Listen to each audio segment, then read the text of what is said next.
अस्सलाम वालेकुम स्टूडेंट्स, आप देख रहे हैं इकोनॉमिक स्टेबिलिटी फोरम चैनल।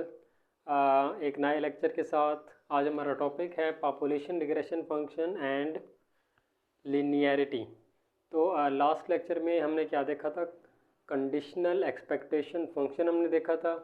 ठीक है, उसमें हमने क्या कहा था उसको हम थोड़ा सा रिवाइज करेंगे, क्योंकि मैंने ये कहा था कि जो कंडीशनल एक्सपेक्टेशन फंक्शन है वो ही क्या है, बेस है पॉपुलेशन रिग्रेशन फंक्शन और सैंपल रिग्रेशन फंक्शन की।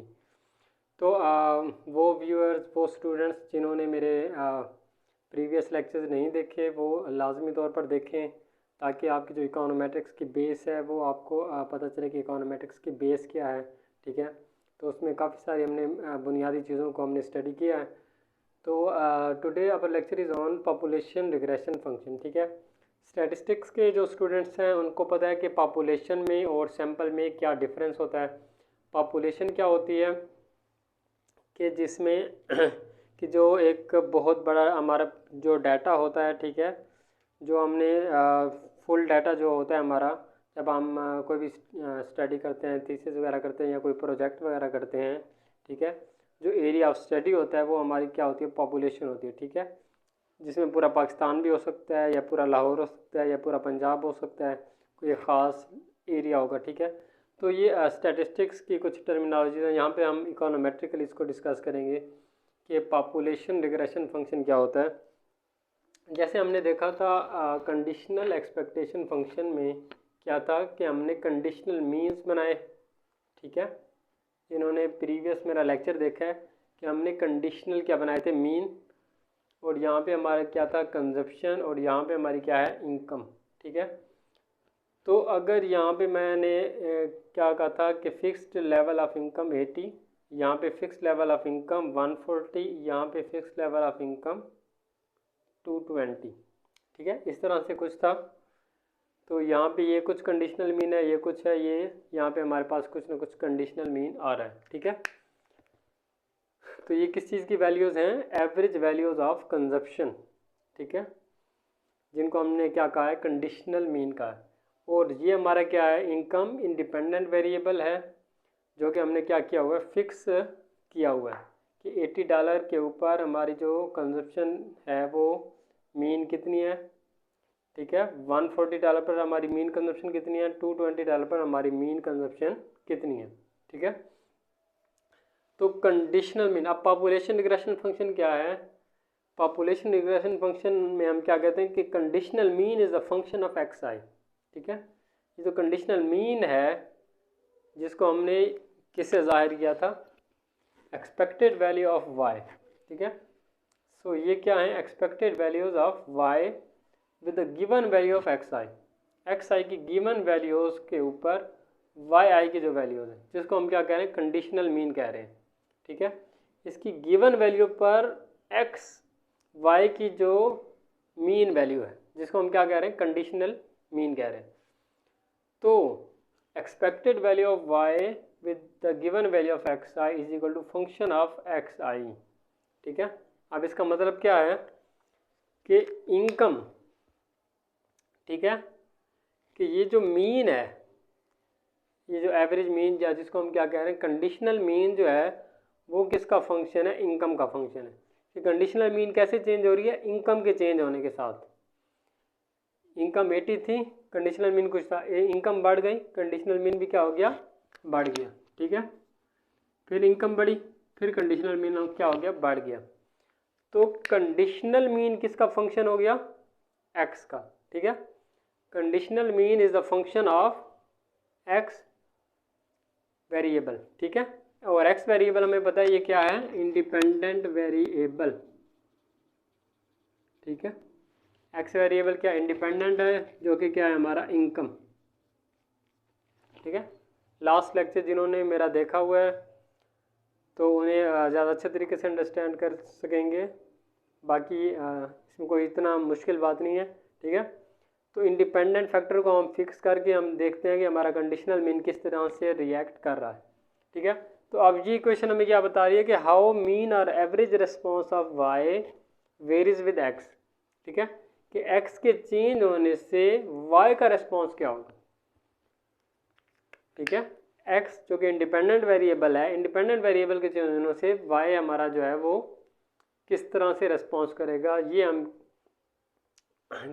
यही हमारा क्या है, पॉपुलेशन रिग्रेशन फंक्शन। इसको अभी हम लीनियर हम कहेंगे कि हम अज्यूम ये करते हैं कि जो हमारा रिग्रेशन फंक्शन होता है वो क्या होता है, लीनियर होता है। ठीक है, तो ये हम हमारा हाइपोथेसिस कह लें या हमारा जो है ये क्या है, एक क्या है, ये हमारा अजम्पशन है कि जो फंक्शन है X expected value of Y with the given value of X I is a linear function of X I. ठीक है, वो क्या होगा, लीनियर फंक्शन होगा। इसी से हमने देखना है कि लीनियरिटी क्या होती है। ठीक है, कि लीनियर फंक्शन होना चाहिए, ये हमारी अजम्पशन है। अगर लीनियर फंक्शन होगा तो फिर हमारी जो स्टेटमेंट है, जो हमारी इक्वेशन है वो किस तरह से बनेगी, कुछ इस तरह से बनेगी। Expected value of Y with the given value X I beta 1 plus beta 2 X I plus error term, जो कि यू भी लिख देते हैं और हम यहाँ पर ई भी बाज़-औक़ात मेंशन कर देते हैं।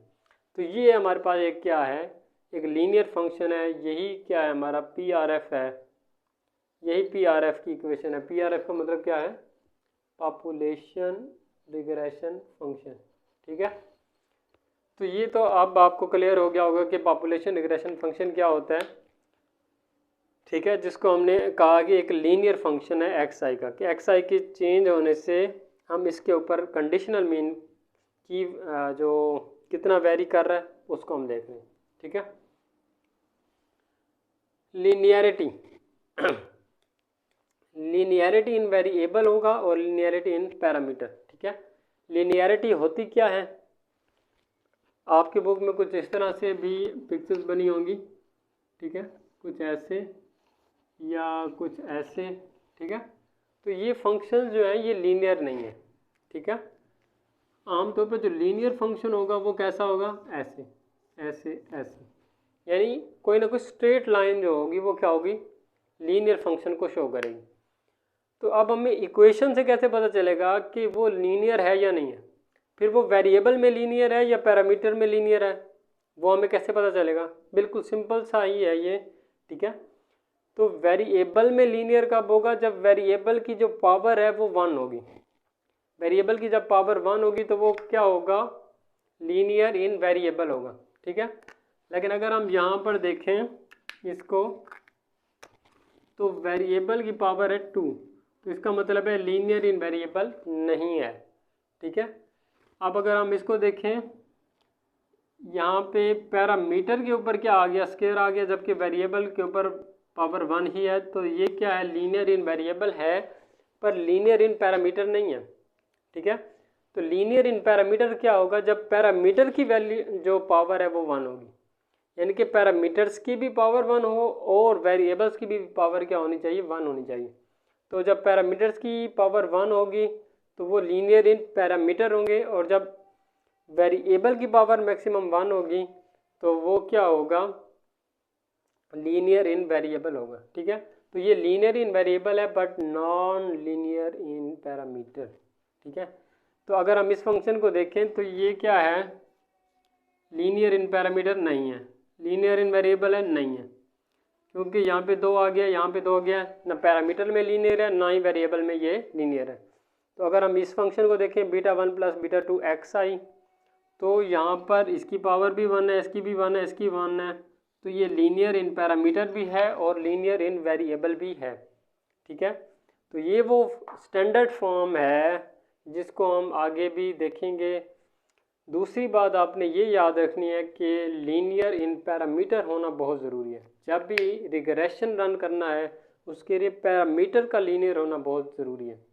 वेरिएबल में अगर वो लीनियर है या नहीं है उससे इतना अफेक्ट नहीं होगा, लेकिन पैरामीटर में लीनियर होना लाजमी है।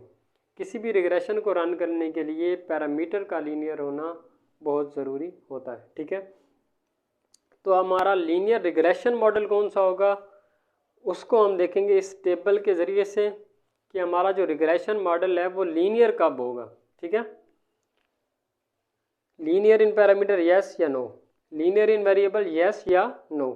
अगर पैरामीटर में लीनियर है तो चाहे वेरिएबल में लीनियर हो या ना हो, हमारा मॉडल क्या होगा, लीनियर होगा। ठीक है, पैरामीटर में अगर लीनियर है तो linear regression model, linear regression model. यहाँ पे अब वेरिएबल में लीनियर नहीं है लेकिन फिर भी वो लीनियर रिग्रेशन मॉडल को शो कर रहा है, ठीक है। तो पैरामीटर में लीनियर होगा तो हमारा जो रिग्रेशन मॉडल है वो क्या होगा, लीनियर होगा।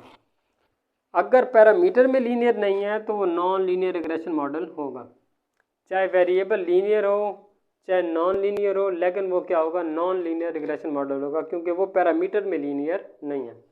लिहाजा पैरामीटर में लीनियर होना बहुत ज़रूरी है, वेरिएबल में लीनियर हो या ना हो, किसी भी रिग्रेशन मॉडल के लिए लीनियर इन पैरामीटर होना बहुत ज़रूरी है। तो उम्मीद है कि आज का लेक्चर आपको समझ में आ गया होगा। इकोनॉमिक स्टेबिलिटी फोरम चैनल को लाइक करें और सब्सक्राइब करना ना भूलें। Okay, thank you.